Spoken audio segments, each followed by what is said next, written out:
अगर आपने अभी तक हमारा चैनल सब्सक्राइब नहीं किया तो अभी सब्सक्राइब करें और बेल आइकॉन को क्लिक करके हमारी लेटेस्ट वीडियोस के बारे में अपडेट जानें।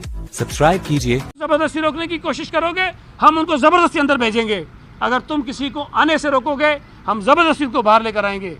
ये बदमाशी और गुंडागर्दी अब नहीं चल सकती।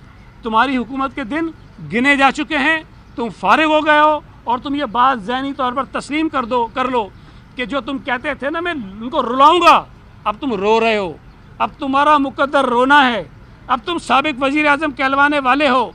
अब तुम जाकर बार बार ये कहोगे मुझे क्यों निकाला, मुझे क्यों निकाला, मुझे क्यों निकाला। कोई सवाल एक एक करके एक सेकंड, ये थोड़ा नाराज है पहले से।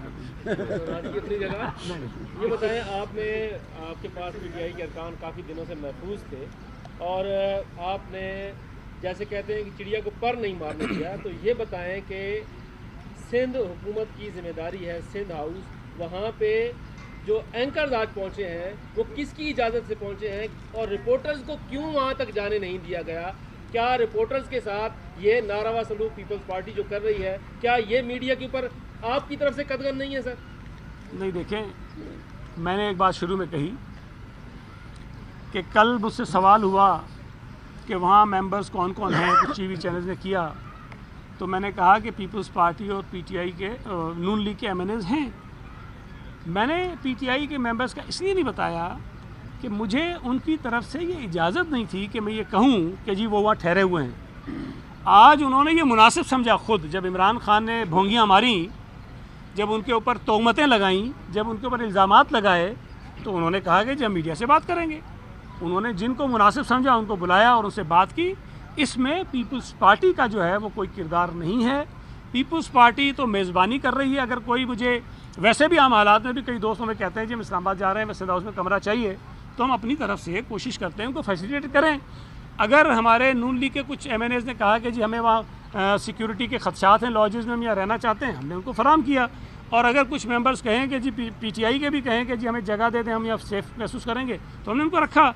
लेकिन जब तक वो मीडिया से खुद बात नहीं करना चाहते थे, जब तक वो खुद सामने नहीं आना चाहते थे, हमने कोई ज़ोर ज़बरदस्ती उनके साथ नहीं की। उनका इख्तियार था जिसको उन्होंने इस्तेमाल किया। अगर कोई किसी पार्टी का मेंबर जो दूसरी पार्टी में जब शामिल होता है उसे तो लोटा कहा जाता है और आप कहते भी रहे हैं इन्हीं अरकान को। अब कोई इलेक्टेड दूसरी जमात में चला जाए, इलेक्टेड, उसको क्या नाम देना चाहिए? जहाँ तक मेरी मालूमात है, अभी तक कोई एमएनए किसी पार्टी में शामिल नहीं हुआ है और वो आज भी पीटीआई के एमएनएज हैं। अब अगर वो खुद छोड़ना चाहें तो मेरा जोर नहीं है, वो उनका अपना फैसला होगा। लेकिन आज जब आप मुझसे सवाल पूछ रहे हैं तो जो मेरी मालूमात है, किसी एक एमएनए भी पीटीआई को छोड़कर किसी और जमात में शमूलियत नहीं की है। नहीं करें। तासुर दिया जा रहा है कि ज़बरदस्ती एमएनएस को बिठाया हुआ है और उसके बाद ये मामला भी सामने आया है कि वज़ीर आज़म ने मुख्तलिफ महकमों को हिदायत दे दी है कि सिंध हाउस पर नज़र रखी जाए। कहीं छापा तो नहीं मारा जा रहा सिंध हुकूमत में, सिंध हाउस में? अगर छापा मारा जाता है, पुलिस अंदर आती है, तो क्या आ सकती है? हुकूमत ने क्या हिदायत दी है? देखें, पहली बात तो ये है, ये बड़ी शर्म की बात है कि वज़ीर आज़म खुद अगर एडमिट कर रहे हैं कि वो लोगों की जासूसियाँ करवा रहे हैं, वो इदारों को ये कह रहा है कि आप इन मेंबर्स के फ़ोन टेप करो, वो इदारों को ये कह रहा है कि आप इनकी नक्ल व हमल पे नज़र रखो, ये आइन की सरीहन खिलाफ वर्जी है। ये काम तो किसी आम शहरी के साथ भी नहीं किया जा सकता जो वज़ीर आज़म अपने अराकीन कौमी असम्बली के साथ करवा रहा है।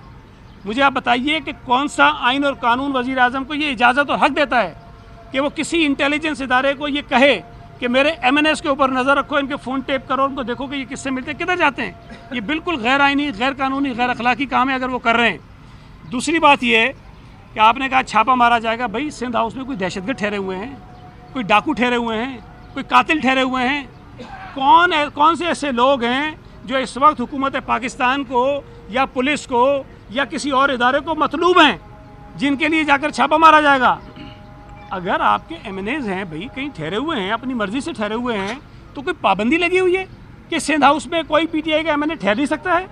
या कोई कानूनन ये जुर्म कर दिया उन्होंने, कोई खुदा न खास्ता उन्होंने मुल्क दुश्मनी कर ली है कि आप ये कहते हैं छापा मारेंगे? हम इसीलिए कहते हैं कि ये चवल हैं, ये चवलों के सरदार हैं, इनको ना आइन का पता है, ना कानून का पता है, ना सियासत का पता है, ना अखलाकियात का पता है।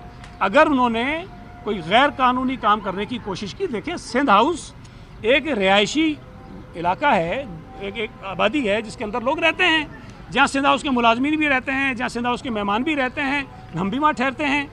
अगर कोई वहाँ कर हमलावर होगा तो इसको आप क्या तस्वुर करेंगे? क्या वो कानूनी कहलाएगा? ये गैर कानूनी होगा। अगर वो करेंगे तो जाहिर है कि हम भी उस अंदाज में देखेंगे हमने किस तरह उसको रोकना है। जी साहब, ये बताइएगा कि एक कौमी हुकूमत की बातें हो रही हैं और उसमें ये भी कहा कि तमाम पार्टियाँ होंगी माइनस इमरान, लेकर पीटीआई डेमोक्रेटिक उसमें शामिल होगी, इस बारे में थोड़ा सा बताइएगा।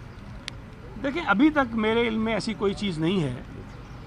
फ़िलहाल तो जो तय हुआ है वो आप सबके सामने है कि तमाम अपोजिशन की जमातों ने और इंशाल्लाह कुछ दिनों में जो इत्तेहादी हैं वो मिलकर इस नालायक और